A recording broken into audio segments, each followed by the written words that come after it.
آپ کو اللہ کے رسول نے بتایا بھی اور آپ پھر بھی غور نہیں کرتے ہو۔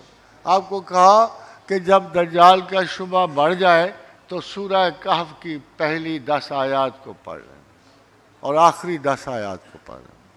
اب آپ ان آیات کو پڑھو، اس میں صرف اور صرف کرسچن نیشنز کا ذکر ہے اور کسی کا ذکر نہیں کہ جو عیسیٰ علیہ السلام کو خدا کا مان۔ اس کا مطلب یہ ہے کہ اگر آپ کو شبہ کہ کون سی اقوام دجال ہیں تو پھر ان آیات کو جب آپ پڑھو گے آپ کو پتہ لگ جائے گا کہ زمانہ آخر میں یہ اقوام سیلف سینٹرڈ ہو جائیں گی، ان کا فیتھ اللہ سے ہٹ جائے گا، یہ اپنی ترقی اور دولت پہ نازاں ہوں گی، اپنے پروگریس پہ ناز کریں گی، اور یہی وہ اقوام ہیں جو اجتماعی طور پر ایک دجال کے وجود کو تخلیق کریں گی۔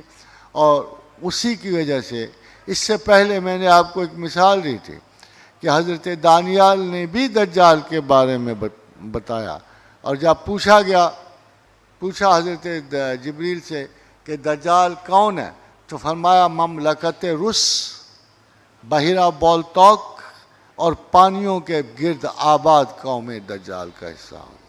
انہوں نے جغرافی بتا دی، قرآن نے قسم بتا کہ ہیں کون، مگر حضرت دانیال کی روح سے ان کی لوکیشن بھی بتا دی۔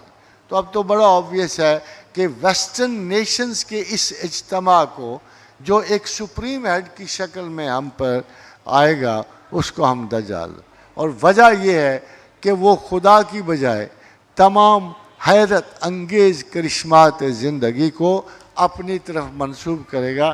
اور سب سے آخر میں آپ کو مشیو کاکو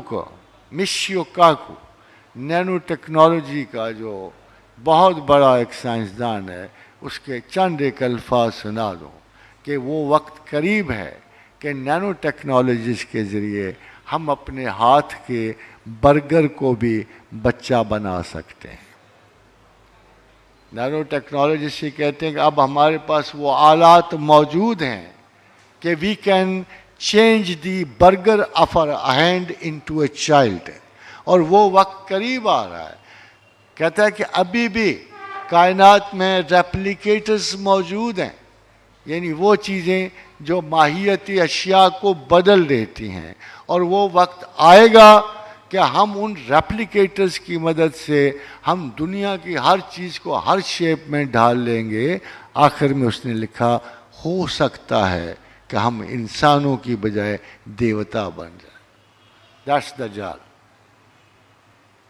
امکانات تیار ہو چکے ہیں، and any time one can change into a God, مگر خدا واحد اور بزرگ و برتر کی حیثیت اپنی ہے، وہ آپ کو صرف اس سے آگاہ کر۔ وجہ ایک بڑے مزے کی بات ہے، جب بھی کبھی آپ کو شبہ ہونا آپ حضرت ابراہیم علیہ السلام کی وہ آرگومنٹ ضرور پڑھ لیا کریں کہ جب نمرود نے دعویٰ خدائی کیا تو بڑی ایک مزے کی سادہ کی مستقل پرماننٹ آرگومنٹ اسے ابراہیم نے دی۔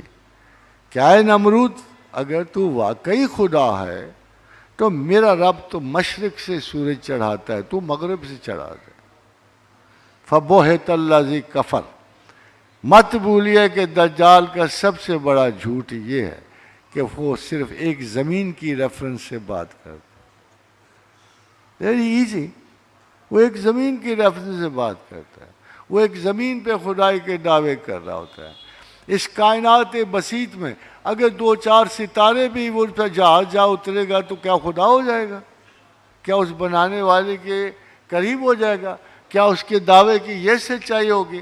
وہ ایک چھوٹی سی ٹریلینز اینڈ ٹریلینز آف کائنات کے ستاروں میں ایک چھوٹے سے ننھے منھے سے گڑیا کی طرح کے ستارے پہ بیٹھا ہوا دعویٰ کر رہا ہوگا کہ میں اب خدا ہو چکا ہوں۔